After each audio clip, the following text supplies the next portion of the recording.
everyone. You're watching the Tarot Talk Show on the Pair Encounters Network. I'm your host, Rebecca Brown, and I'm broadcasting from the beautiful hills of Northern California. It's a gorgeous day here. Spring has definitely sprung, and I hope you all had a really great holiday weekend. This is our second show on the Pair Encounters Network. If you missed our first show with Robert Alvarez, the Psychic Witch, you can view that archive show by visiting our website, thetarottalk.com. You can also view all of our archive shows there. You can also read up on the guest bios and view our upcoming guest calendar. We are also on Facebook, The Tarot Talk Show, and you can tweet us at The Tarot Talk Show. So, you know that my BFF in Tarot Tim, is with me in the house tonight. Tim, my love, how are you? I am doing wonderfully. Had a really good, restful day after a stressful week, so it's all good right now. Good, good. Well, I'm always glad to have you on. And like I said, my Mercury in Leo gets going. So anytime you have a thought, just feel free to interject. Oh, I'm a Gemini. I have a thought every second. Well, are you able just hanging on to it? Are you able to hang on to it? That's the thing. Yeah. Yeah. Good, good. Well, tonight's show is for all the dreaming girls and guys out there. It's also a Rebecca Brown Power Hour because my very special guest tonight is Rebecca Dorian Brown. She's an artist, writer, and the creator of the Dreaming Girl Highway Inner Vision Oracle cards. Rebecca, welcome to the show. Thank you so much. I am honored to be here. I have looked at the archives, and I know what I'm up against. Or what I'm in the blessed company of. Yeah, well, I'm so excited to have you on the show. Like I said, you're the second Rebecca Brown that I've met through, tarot and the metaphysical. So it's super exciting for me to have you on the show to discuss your work. So, Rebecca, tell the viewers a little bit about yourself. Well, I've been an artist my whole life and dabbled in a million other things, of course, because that's what artists have to do. But I have been working on this deck like a mole in a hole for the last, I'm going to say 9 years now, since this is the year of my coming out with it. So it's an interesting experience to be in the year where I'm actually emerging out with this deck and meeting people like yourself. It's been a remarkable journey. I really couldn't have anticipated what it would be like to have it in my hands and to walk forward with it. I just did it in the dark, as one does these things, I guess. So This is kind of exciting and new. I feel very... I'm in a state of wonder over the process now of this opportunity. My gosh, the story of how we ended up connecting and I ended up being here is evidence of what this is like to come out with my deck. I suppose it. I don't know. I mean, I know the two of you have seen it. I assume, Tim, since you're at the store where this originated, that you've actually seen it. I haven't seen the deck in person, but I've been through your website and I was looking through them all, and it definitely is a deck that speaks loudly. There's no shy girls around here. I guess so. But it's just strikingly beautiful, and I love the symbolisms and the color combinations, and I went through and I do have my favorites, so yeah. Oh, that's nice. I'd love to hear what your response, what your favorites are. Well, and for the viewers who don't know, like I had discovered Rebecca's work in the metaphysical shop in Dover, Delaware, Bell Book and Candle. I was back visiting. I still have friends there. I occasionally travel to the East Coast for appointments and festivals and readings and things like that. And I was browsing about the store, and I saw Rebecca's deck and book on the shelves, and I noticed right away it's by Rebecca Brown. And it was a very surreal moment because it was like, but I'm Rebecca Brown, you know what I mean? Like, I'm Rebecca Brown. And so it was funny and surreal at the same time. And I knew immediately I had to have you on my show. And then of course, I bought the deck and the book right away, to check it out. And I have some insights that I would love to share with you because this deck is fantastic. And just the short time that I've been working with it, it's truly amazing. It has such a voice and is like a spirit essence to it. It's just fantastic. But that's how we connected, is through the magic of Bell Book and Candle in Dover, Delaware. Delaware, and I got to tell you, that shop it's brought people together in so many ways. It's a very magical place, so if you get the chance to go, by all means do it. But tell us about your metaphysical background, Rebecca. Like, did you always grow up with tarot and the metaphysical, or is this something you've come around to? Actually, my grandmother was a dowser back when it was considered extremely weird to do that. I'm going to say my grandmother was dowsing in the 50s and 60s. And my father had a row of books on his shelf about UFOs. So that's the kind of climate that we were in. It was a quiet.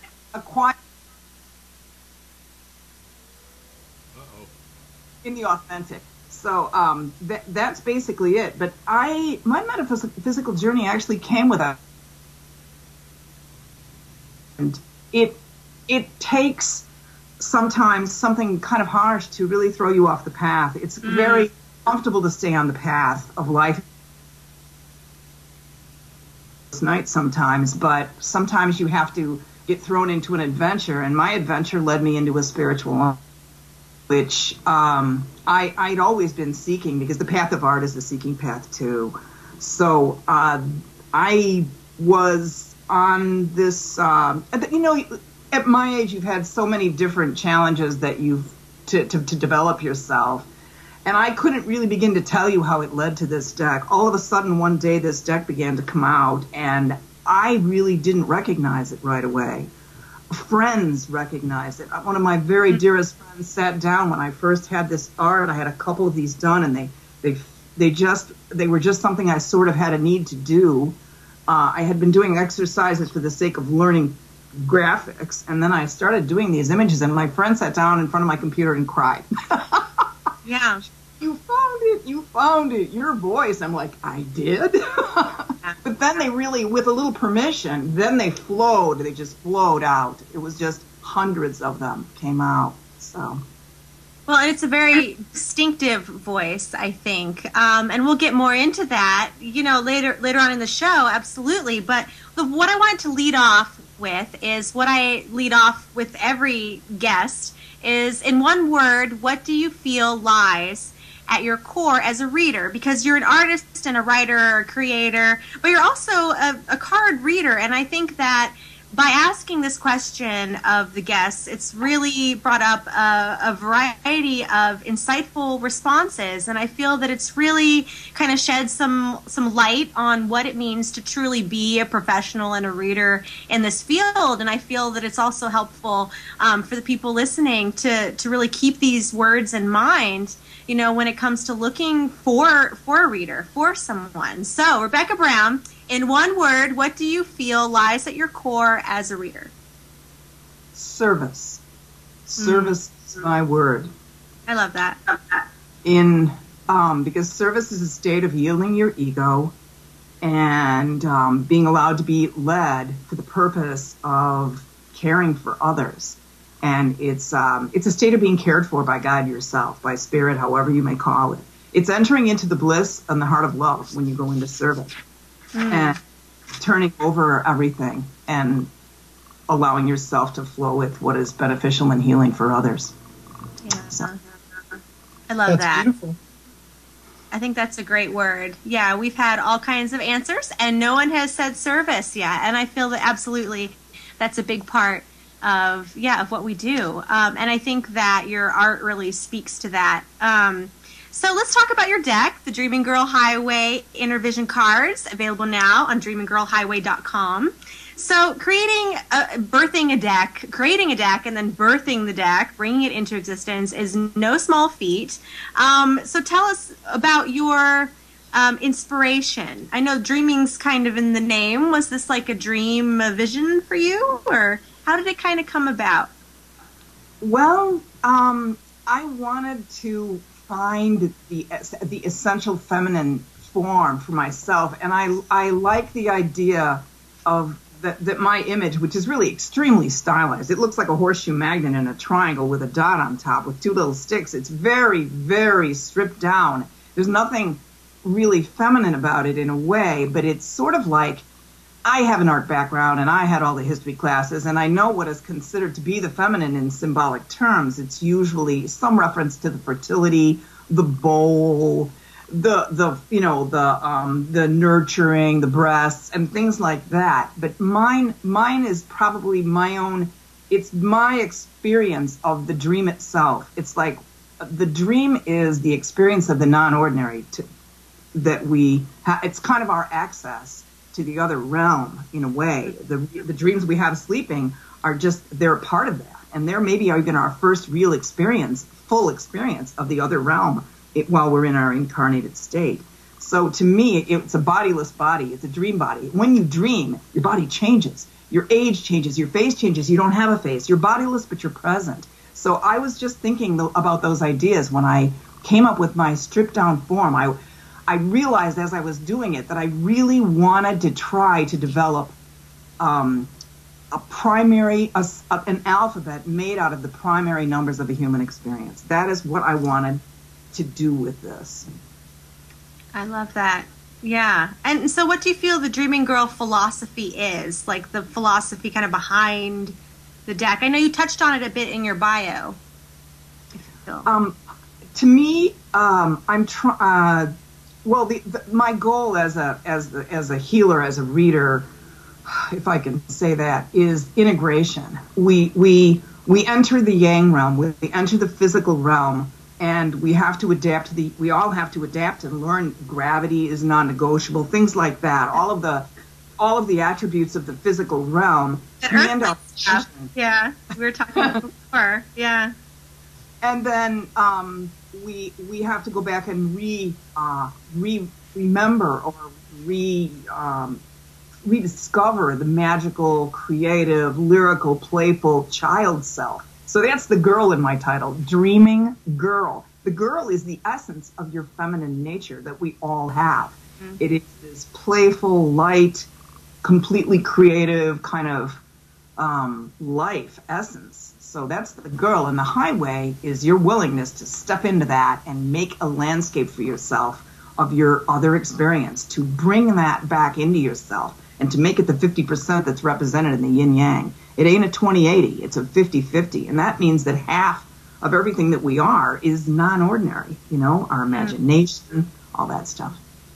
I love that, and I love so the use of girl was very intentional then for that playfulness, and I love that because sometimes I feel that in this, I don't want to say this field, but sometimes with like the metaphysical kind of new agey world, we get caught up in no, I'm a woman. Like I am a woman. I am not a girl. I am a woman, And so I feel like the girl kind of really brings it back to, like you said, that playfulness and that, essence of, fun and seeking that is the core of where we begin. And I think that's good stuff. I love it. Yeah, and it's interesting because, yes, it's Dreaming Girl, but it's totally not off-putting to the masculine at all. Mm-hmm. I connected with the deck very well when I was looking through and stuff. And in some aspects, it was almost like it's the divine, so it's almost asexual. It doesn't have to be one or the other. Because I was feeling a lot of masculine and feminine traits in some of the cards. There definitely was a 50-50 going on there. I am so happy to hear you say those words. In my estimation, who knows what's in that little black triangle? Really? It's just creation, so.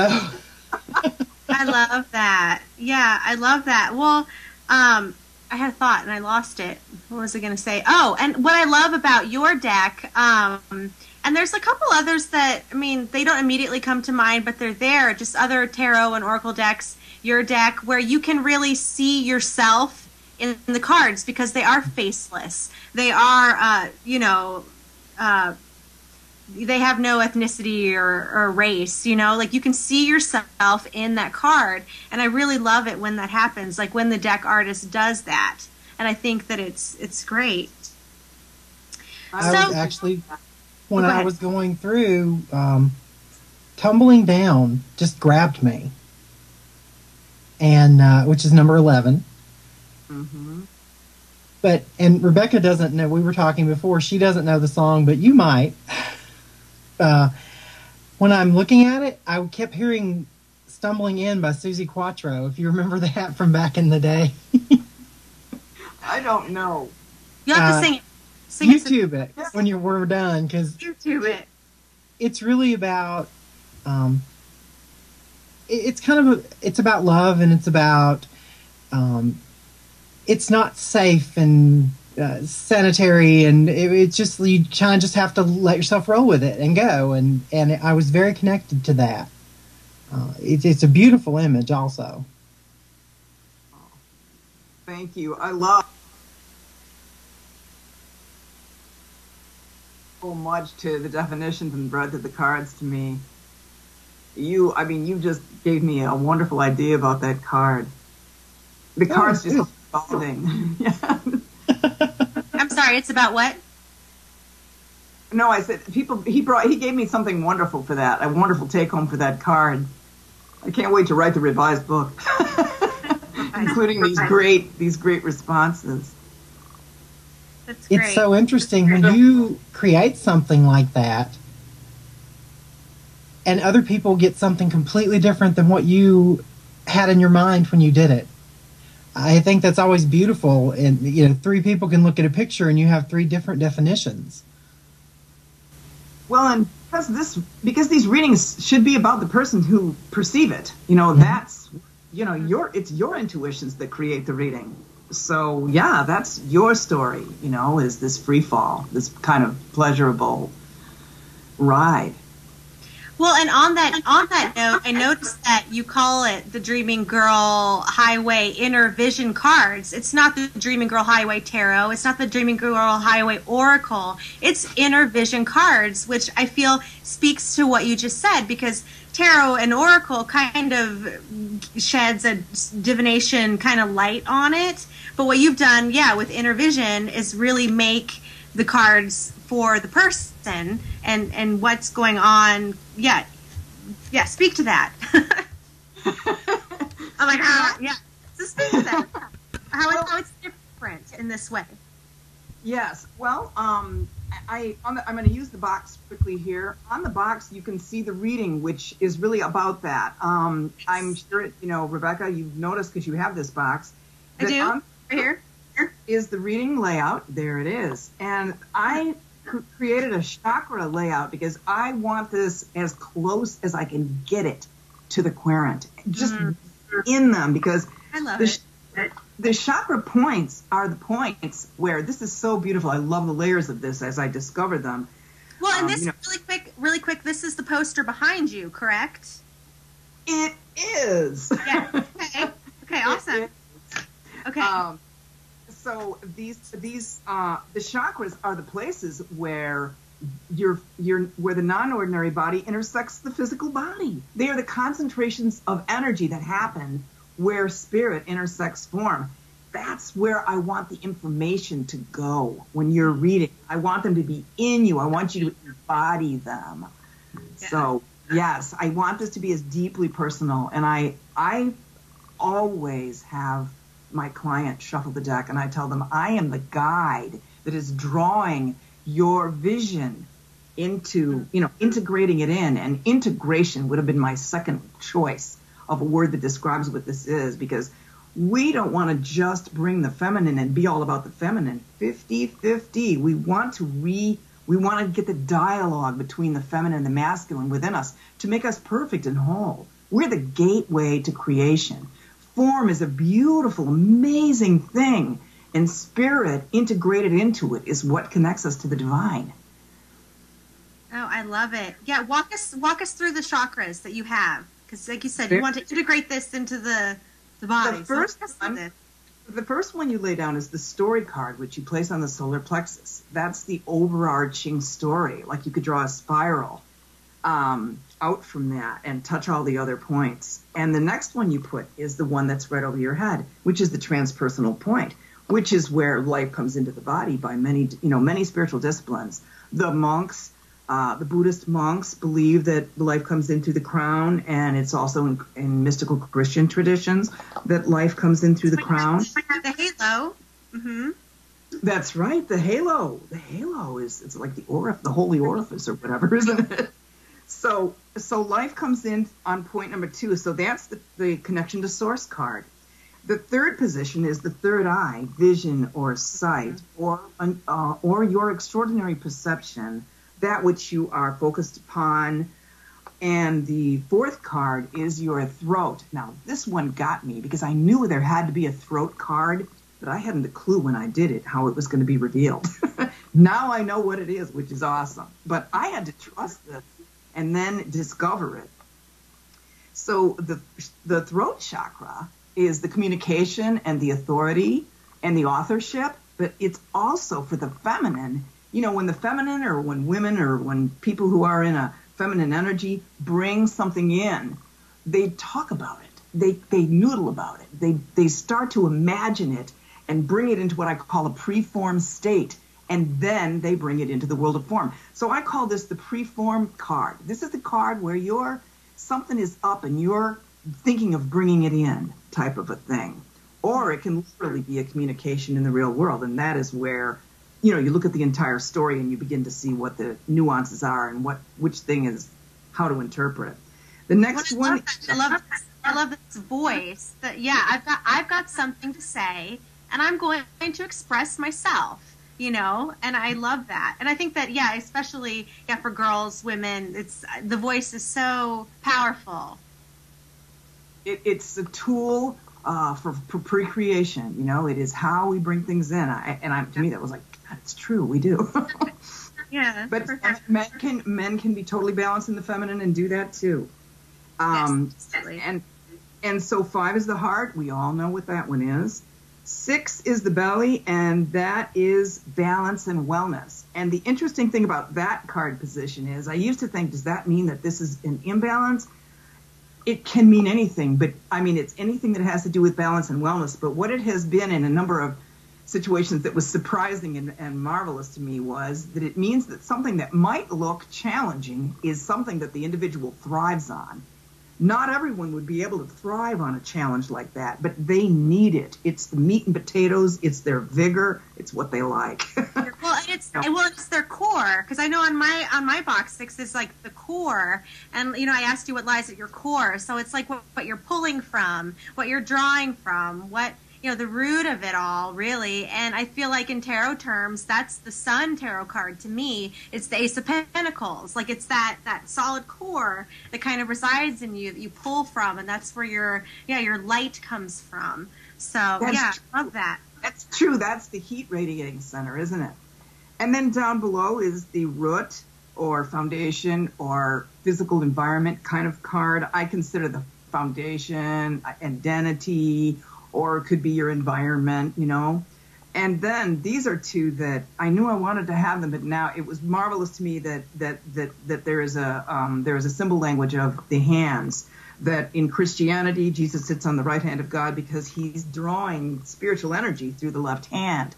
I thought that was awesomely cool. And also, I think Native American, there are a number of traditions that have the left hand as receptive and the right hand as manifesting. So that is indeed what they are.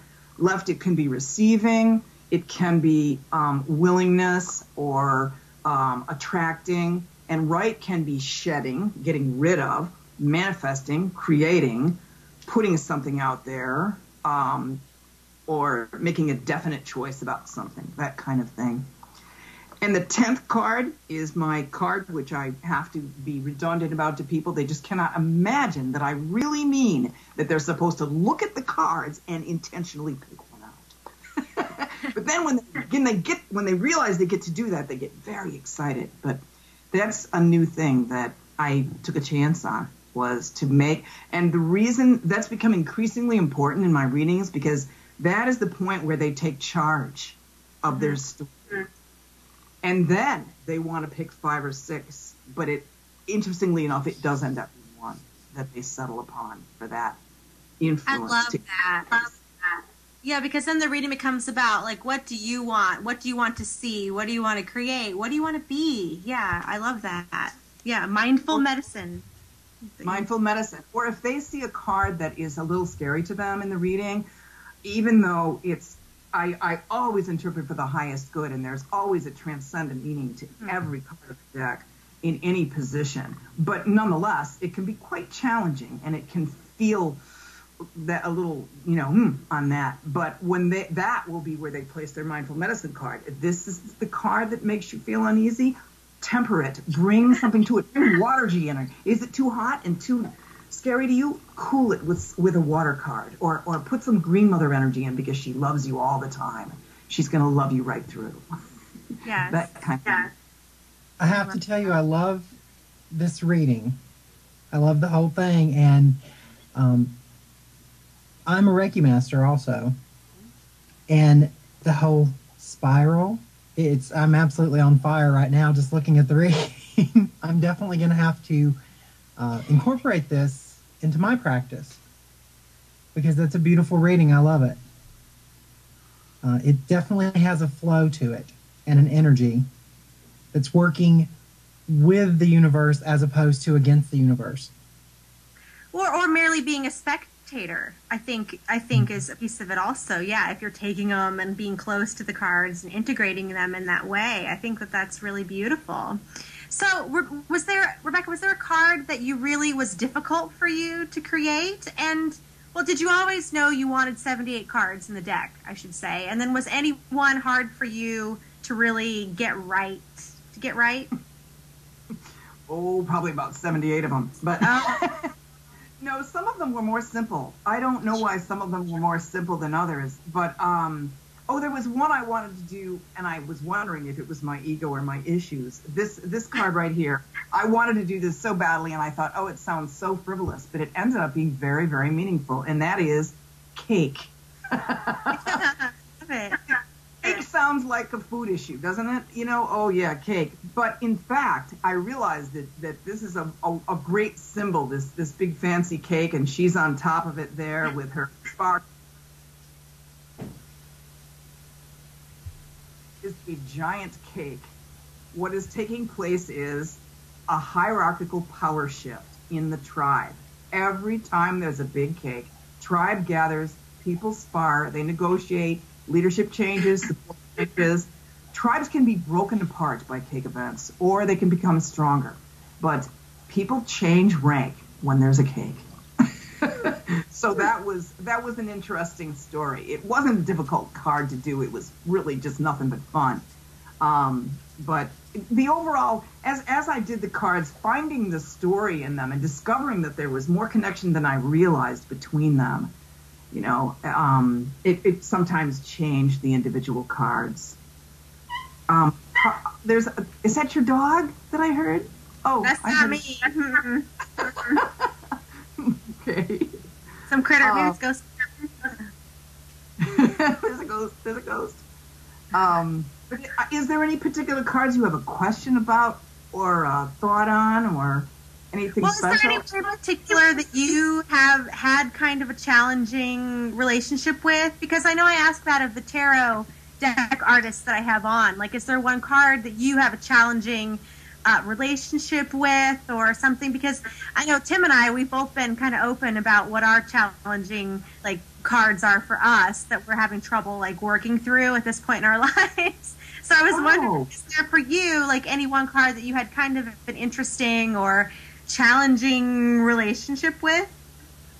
Well, I usually think of the challenges as having the card in the deck and trying to read for the highest good makes some of the cards more challenging, and I go, it's hard for me not to clench my jaws and go, oh no, when I see a card in a particular spot, until I begin to discover how redeeming it is. So I guess one of the cards that I have a difficult time with, because I like to think of my cards as all being able to be something that can be embraced and held in a way that makes people feel good. But this card is difficult to it's challenging to bring people back. That would be the Gift, which is the card that has Kali, bloody Kali, standing over her pile. Because it reminds me of some of the cards that in the tarot, in the traditional tarot, that I found scary. But it's about fear. It's about the fear of death. It's about going through the web, the inevitable passage through the web that we all make, and coming to terms with it. So some things are hard, and that's hard. It hurts and it's scary, and finding a loving way through that is, it's just part of the life journey. So, yeah. Well, good. I like that. Yeah. I wanted to share with you an insight that I had using your deck that was pretty powerful for me, and it was unexpected. It was just one morning I was, writing in my journal, and I usually pull a card from just whatever deck I have that's near, and I kind of write my thoughts on it. But this came, I think it was after, I think I'd had a therapy session maybe the day before, and so a lot of things were kind of in my mind as I was thinking, processing. And I ended up sitting down with your deck, and I pulled out the Who I Am card, which is the dreaming girl surrounded by these funhouse mirrors. And it really spoke to me in the sense that, in a way, we're all dreaming girl in the hall of funhouse mirrors, because every relationship we have, be it with parents, friends, lovers, whoever, in a way, these people are like these mirrors propped up to us, and in every mirror we see something different. In every person we see something different about ourselves. Maybe we like this, maybe we don't like that, but like the funhouse mirrors, the image is distorted, and it's not seeking ourselves in these other people is never going to be a true reflection of who we are, of who I am. And it kind of led to this, this meditation with this card of just being in this hall, this dark hall of funhouse mirrors, and kind of transitioning through them. And in every mirror there's something different, in one mirror you're too tall, and another you're too short or wide or whatever. But then at the end of this hall of mirrors, there's this, I just had this image of this one perfect mirror where nothing is distorted and the lighting is great, and it's in this great frame, and it's this is it, right? This is the image of who I am, going back to the card, who I am, this perfect, image, and it's great. Well, the door to the hall still doesn't open. And the point of, I think, of that meditation for me was that perfect mirror that is reflecting this perfect self of who I am, supposedly, is still a mirror. It's still an illusion. And I think that, once I realized that, that's when the door to this hall of mirrors, opens, and I walk out. And it was, it was very powerful for me, and it really was a moment, because it helped tie up all of these things for me. Just, seeing myself and other people, it's always going to be an illusion. It's never going to be the truth and who I am. So it was good. It was good. It was good. It was beautiful. My gosh, that was fabulous. That was such a beautiful meditation. It's powerful for me. So I wanted to thank you that this was good. It's very powerful. It's a little deck, and it's got all that from the imagery, and I loved it. Oh, that is wonderful. Wow, I am going to be thinking about that now. That is absolutely wonderful. I really love to do little meditations with classes and things like that, about things like that. That is wonderful. That reminds me of another card, which is about that very thing. It's called Known World, and it's got on it just a little dreaming girl in a little tiny window in this big field of stars. And it's about exactly what you said about how that I love that last mirror where it's perfect, and then you realize the door still isn't open. Right. Mm-hmm. Because perfection is something you created for yourself in that mirror, but it's still an illusion about having a body. Yeah, it's still a mirror. Yeah. Mm-hmm. Yep. It's still an illusion. Yeah. It doesn't. It's pretty powerful. The known world is about that illusion. She's inside this little tiny window of the known, and she's looking out at the incredibly infinite, endless night that is the real, you might say. And it's about how little we know, and when you really realize that our whole life is spent adapting to what we can know and filling in the cracks enough so that we can put our pants on in the morning and go about our business. And it's just that to allow yourself to see fully so that you can to live a life of wonder. You look out at that. You allow yourself to look out, but the fact that we can never know means that most of what we hold as facts is actually beliefs, for one thing. And when you realize what a fabric it is, well, there's a good and a bad to that. It's terrifying on one side to realize how little we can know, and it's exhilarating to see how wonderful and amazing and constantly revealing it is. But that we are born into it with us being the connection between the spirit and the physical realm as a human being.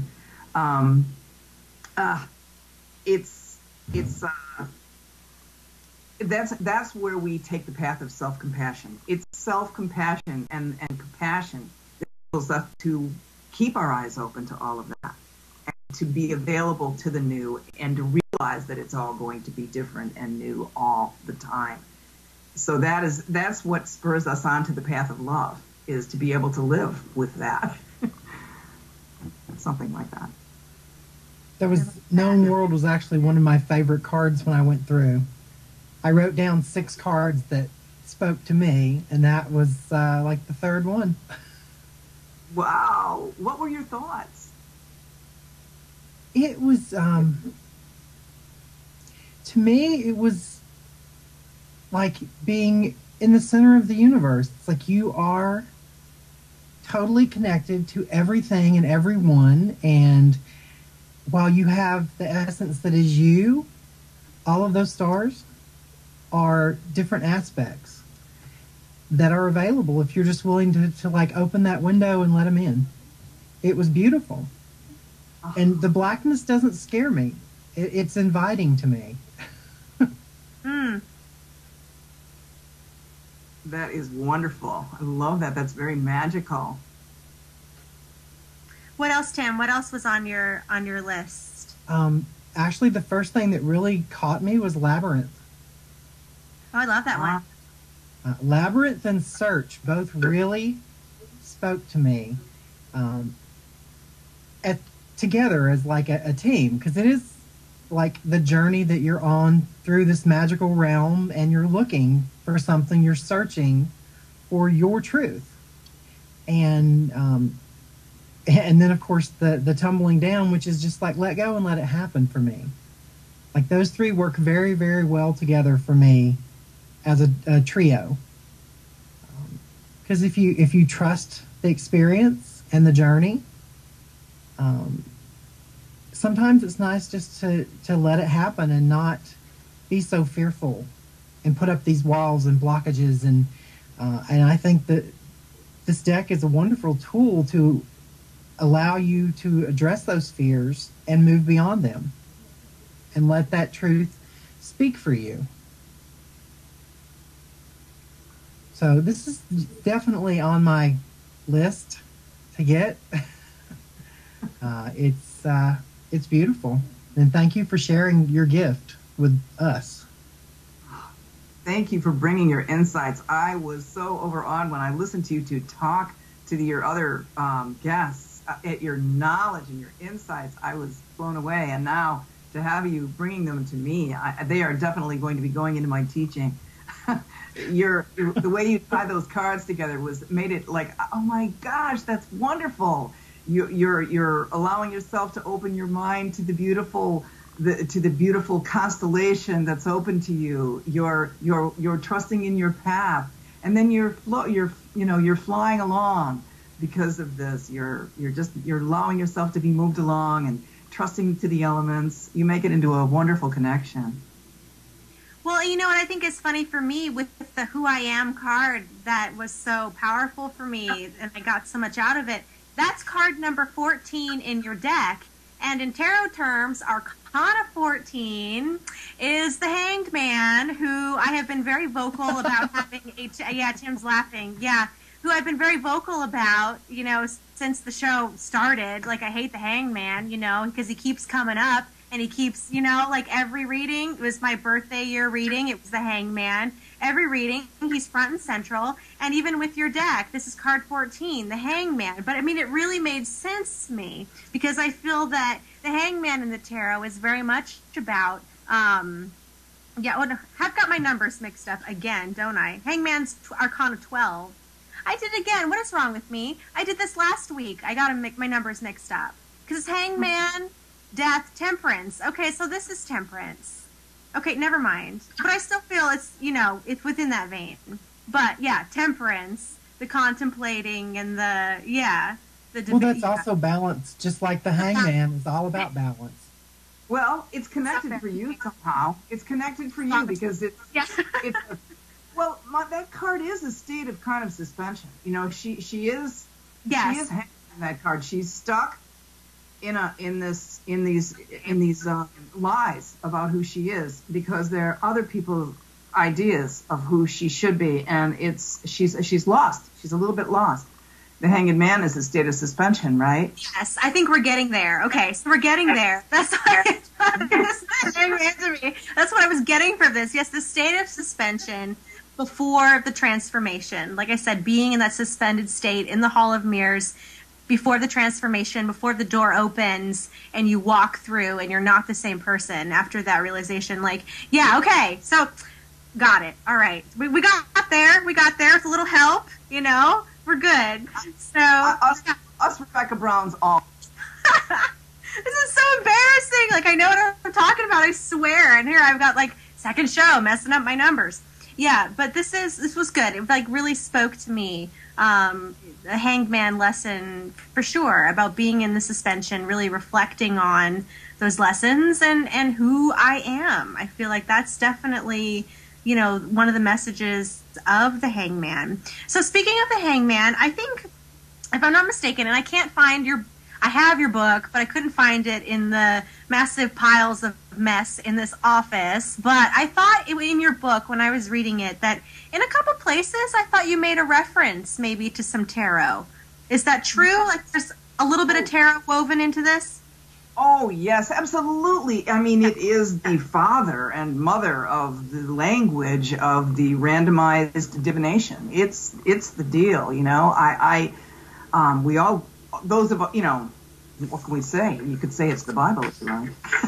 It is the tarot is my Bible. I'm not scared to say that. Absolutely. Yeah.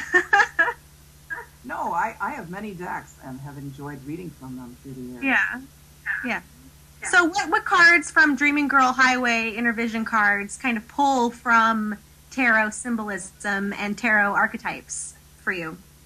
Well, I have Hanging, which is my Hanged Man. And, of course, I have a number of death cards, and I have love cards. Because my deck is feminine, I had no problem having multiple death and multiple love cards and multiple smearing, the way things blend and weave together. I have no less than 6 Fools in my deck. I think it's great. I have the bar. I think that really speaks to the highway in the name, really, the exploration and the journey. Yeah, I love that. Okay, I'm sorry. Go ahead. And then drama, the drama fool. I could teach a whole class on that. That has taught me. The drama card has taught me new stuff. Of course they're teaching me. I'm, call it a channel if you like, but I put it there and then I learn from it like crazy through the wisdom of people like yourself that I'm so blessed to meet and have this wonderful experience with. But people who bring their insights and become woven into the story. So the drama card has 3 players on the stage. One is I identify them as the winner, the loser, and the prize. And they represent the karmic negotiating that we do throughout our life. And to me, it was fascinating to realize that in any situation you're in, some kind of what appears to be a karmic dyad, because we're usually in dyads. We'll usually, if we identify a challenging situation we're in, there's going to be some kind of a polarity, where even if you're up against 6 other people in where you work or whatever, it will feel like a dyad. But when you realize that there's a third player in every situation like that, that is when you get enough awareness to really manipulate the situation and to move more powerfully in the situation. When I realized that no matter what it looks like, there's always a third element. That was my big epiphany with that. That's right, and I love that. So do you have a favorite in your deck? I have a card that I feel like kind of tells the story of the deck, and that is Water Daughter. I love that image. Yeah. She is wrapped around a giant pearl, and the ocean waters are swirling around her. Some people think the water looks like it's caressing her, that it's, holding her in a womb-like thing. But my story of the Water Daughter is that Water Daughter was born into the physical realm, and the Great Mother gave her a birth gift, and the birth gift was a grain of sand, because to be born into the physical realm is to be born into the realm of pain. Life hurts. It disappoints us. It gives us flaws. Physical life, combined with the sensitivity of our spirits and emotions and things, we early on experience a wounding of some kind, and we have to fight with our beautiful immortal vision and the limits of a carnate life. Our whole life we spend questioning that and shaping it and exchanging information and love with other people. And so she takes her grain of sand that hurts from the very beginning, and that no one else can even see that wound. Just as we don't know the time we don't pick up the little baby, how much their heart is really broken, And so she takes her grain of sand and she applies her creative intelligence to it, and she begins to mold it, and it grows as she shapes it to make her flaw and her pain and her exploration, to make it something bearable to live her life with. And the more she learns to interact with others, the more love she receives in her life, the more joy she has at her life. It forms this pearl, and it becomes her pearl beyond price. It becomes the pearl of her transformation. It's the beauty in her that she brings to love's heart shrine. I love that. And that really feels like the world tarot card to me. That sense of when you have that pearl of wisdom and that which you've created from this long journey. Yeah, I love that. It feels very Gaia to me, like the Earth Mother. It is almost like it's the wisdom of the universe, and she's becoming a part of that, and her experience is a part of that. And of course, water's always emotion. So it's everything she's learned on this emotional level it really is like a caress. And that's a very profound card. Love that. You are so much more versed than I am. I didn't know what was emotion. I just did it, That's good. That's that intuition. What? I said that's good. That's that intuition where you're just doing what feels naturally to you. I know I go by elementals when I read, but not everybody does. Like some people feel that the swords are fire, and you know what I mean. Like, and some people don't stick to it hard and fast. It works for me, but not for everybody. And I think that's one of the beautiful things about your deck, and also just about tarot in general, is I really feel that you can work with it intuitively, and whatever feels natural to you is great, is fine. I actually think the best readers are those who have studied and have knowledge, but then have learned to trust themselves so they can let go of that knowledge and let their truth come forward. And I think this deck it's beautiful for that, because it's close enough to the tarot that you can read symbolism into it, but it's not dogma where you have to. I think it's very free-flowing and thought-provoking. Mm-hmm. Yeah. We like that around here, for sure. Yes. Yeah. We like to keep flowing. We definitely are not, strict tarot, traditionalists, I guess is the word for it. But yeah. You asked me earlier if there was some reason why it was 78 cards. I never answered that question. The truth is, I really thought it would be maybe 97 or 103 or something like that, and I'm perfectly willing for it to be some weird number like that. And doggone if it wasn't 78. I'm telling you, it just was. I had about 5 or 7 other cards that I was going to put in, and I realized they were not prime numbers, that they were combinations of existing symbols. So numerologically speaking, 78 cards is how many cards is in the deck, I guess. Because isn't that wild? It just was. I think that's great. That's so interesting because, 7 and 8 is 15, which breaks down to 6, which is search. So you found your answer. Oh, that's beautiful. Oh my gosh, you gave me a piece of sacred geometry that I'm taking to the bank. That is wonderful. And I don't even do numerology. That was just... It's good. Yeah. Maybe it's geometry. I'll go with it, whatever it is. No, I love that there were 78 then, just naturally. Yeah, because there's 78 cards in a tarot deck and 78 cards in your deck. And I think it's definitely meant to be. So, Rebecca, what's next for you? What's next for Dreaming Girl? Like, is there something that you're working on right now that you can share? Well, I have made prints, which I honestly wasn't sure how they would come out. I didn't know if the images were strong enough, and they held up beautifully. The prints are awesome, so that's really kind of fun. My weak point is technology. I have got to get more friendly with my website and get these things on there. It would be helpful to actually have them for sale, and So I have prints, and I've been writing meditations. I've been teaching and experimenting with that. I love lecturing and teaching. It's really turned out to be incredibly rewarding. And I'm going to do some meditations because there are meditations that are coming out of this lore for me that are kind of like the story that's in the cards is people's story, and the meditations that I'm going to be putting out some CDs eventually are about they're another tool for helping people to own their story, to help them own their journey, for them to feel that intense, immediate sense that if they can access their intuitive side, they can explode their life, with freeing themselves up. That's another thing that I talk about is clearing the psychic windshield. I feel like the Yang world and the things we learn, they're like old newspapers glued on our psychic windshield.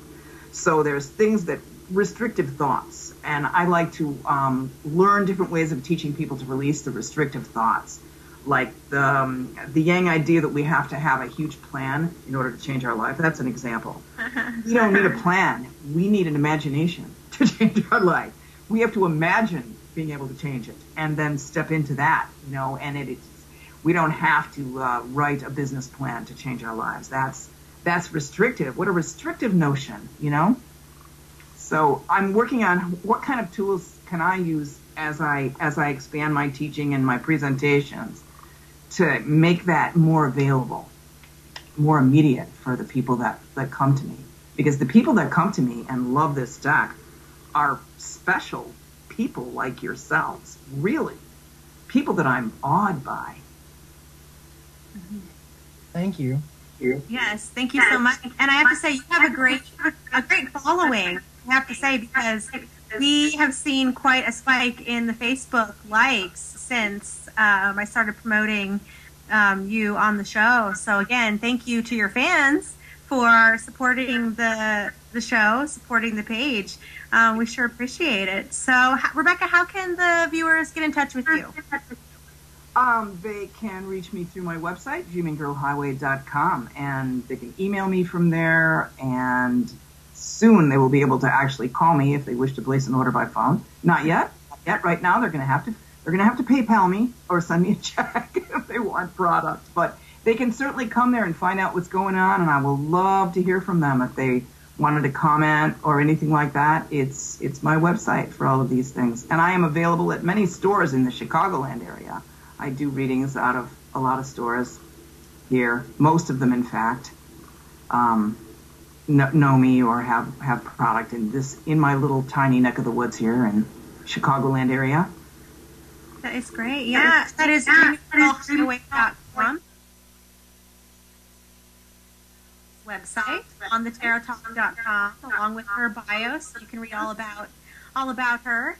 And Tim, what is next for you? What's going on? How can the viewers get in touch with you? Well, you can find me at Timothy's Tarot on Facebook, or if you're in the Dover, Delaware area, I do readings out of Bell Book and Candle. And 678-4545. I'm available Monday through Saturday, whenever you need me. And how's your blog coming along? When I actually go on and write, it's coming pretty good. I had a cold, so it's kind of the last week I've been slacking. Oh, that's okay. You need to listen to your body, right? Listen to that voice that needs to take a break. So when I'm on NyQuil, all I can read is the funny papers. Oh, that's funny. Rebecca, I forgot one thing, if I may just tell you. I am going to be reviewed in Sage Woman magazine in June. I forgot to tell people in case they don't know. Oh, that's right. I heard that. Congratulations. Yes, Sage Woman magazine. Awesome. Very, very good. Well, congrats. That is great. Yeah, and keep us updated on what you're doing. Absolutely. And we can always post that stuff up on the show website and Facebook it, and yeah, let us know what's going on for sure. We'll love it. Thank you so much. You have honored me. I feel so completely wonderful about doing this. Thank you. Good. Good. I'm glad you had fun. Well, folks, that's all we have for this episode of Tarot Talk Show. I'm your host, Rebecca Brown. You can get in touch with me by visiting my website, Brown Tarot, and you can also visit my blog, 365daysoftarot.com.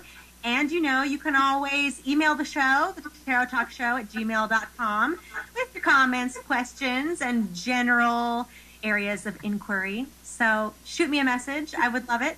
That's all we've got for tonight. Next week, join us as Judy Thomas is, my very own personal fairy godmother and Bell horoscope astrologer, is in the house to discuss astrology and the tarot. So I love her. I know you all love her as much as I do, and I'm looking forward to it. So we'll see you next Monday on the Tarot Talk Show.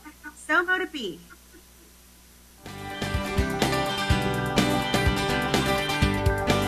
They were just something I sort of had a need to do. I had been doing exercises for the sake of learning graphics, and then I started doing these images, and my friend sat down in front of my computer and cried. Yeah. You found it, your voice. I'm like, I did? But then they really, with a little permission, then they just flowed out. It was just hundreds of them came out, so... Well, and it's a very distinctive voice, I think, and we'll get more into that, later on in the show, absolutely. But what I want to lead off with is what I lead off with every guest is, in one word, what do you feel lies at your core as a reader? Because you're an artist and a writer or a creator, but you're also a card reader, and I think that by asking this question of the guests, it's really brought up a variety of insightful responses, and I feel that it's really kind of shed some light on what it means to truly be a professional and a reader in this field, and I feel that it's also helpful for the people listening to really keep these words in mind, when it comes to looking for a reader, for someone. So, Rebecca Brown, in one word, what do you feel lies at your core as a reader? Service. Service is my word. I love that. Because service is a state of yielding your ego and being allowed to be led for the purpose of caring for others. And it's a state of being cared for by God yourself, by spirit, however you may call it. It's entering into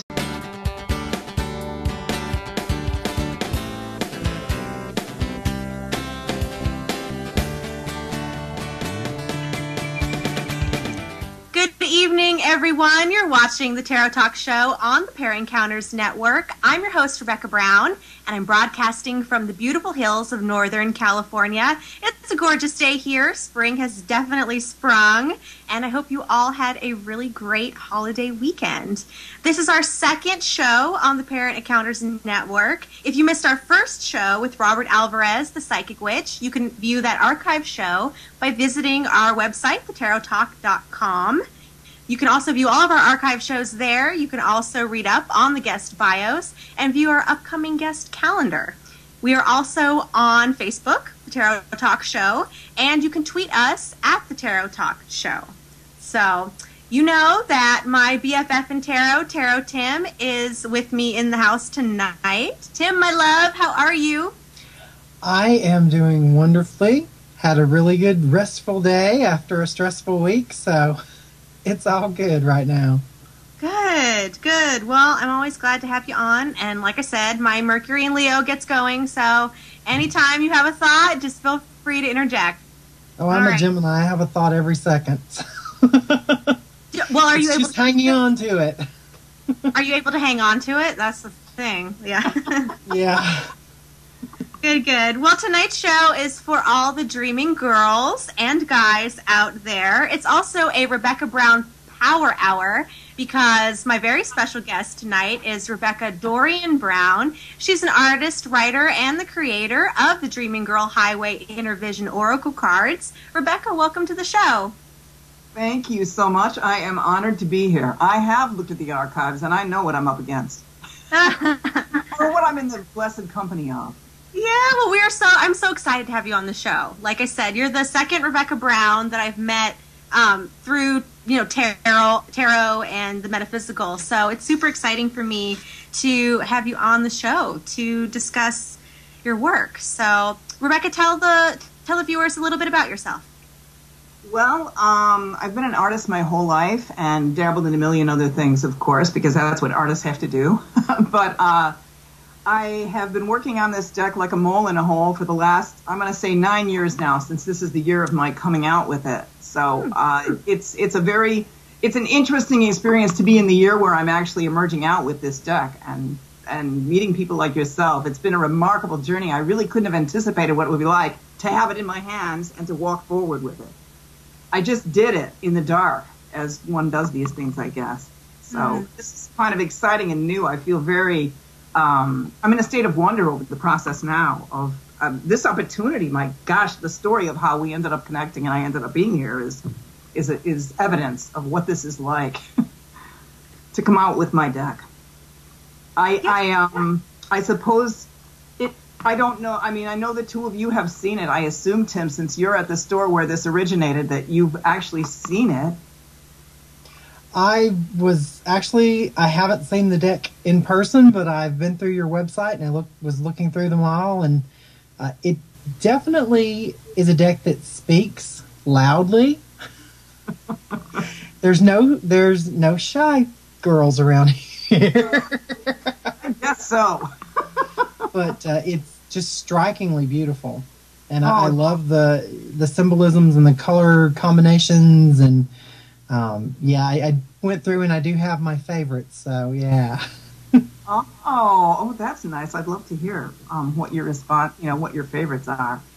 Well, and for the viewers who don't know, like I had discovered Rebecca's work in the metaphysical shop in Dover, Delaware, Bell Book and Candle. I was back visiting. I still have friends there. I occasionally travel to the East Coast for appointments and festivals and readings and things like that. And I was browsing about the store, and I saw Rebecca's deck and book on the shelves, and I noticed right away it's by Rebecca Brown. And it was a very surreal moment because it was like, but I'm Rebecca Brown, you know what I mean? Like, I'm Rebecca Brown.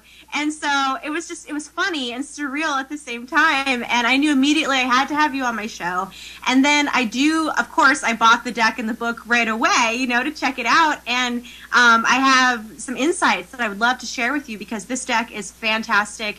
And just the short time that I've been working with it, it's truly amazing. It has such a voice and is like a spirit essence to it. It's just fantastic. But that's how we connected, is through the magic of Bell Book and Candle in Dover, Delaware. Delaware. And I got to tell you, that shop it's brought people together in so many ways. It's a very magical place. So if you get the chance to go, by all means do it. But tell us about your metaphysical background, Rebecca. Like, did you always grow up with tarot and the metaphysical, or is this something you've come around to? Actually, my grandmother was a dowser back when it was considered extremely weird to do that. I'm going to say my grandmother was dowsing in the 50s and 60s. And my father had a row of books on his shelf about UFOs. So that's the kind of climate that we were in. It was a quiet.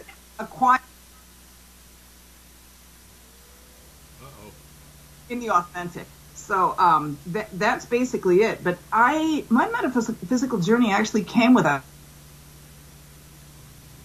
and it takes sometimes something kind of harsh to really throw you off the path. It's very comfortable to stay on the path of life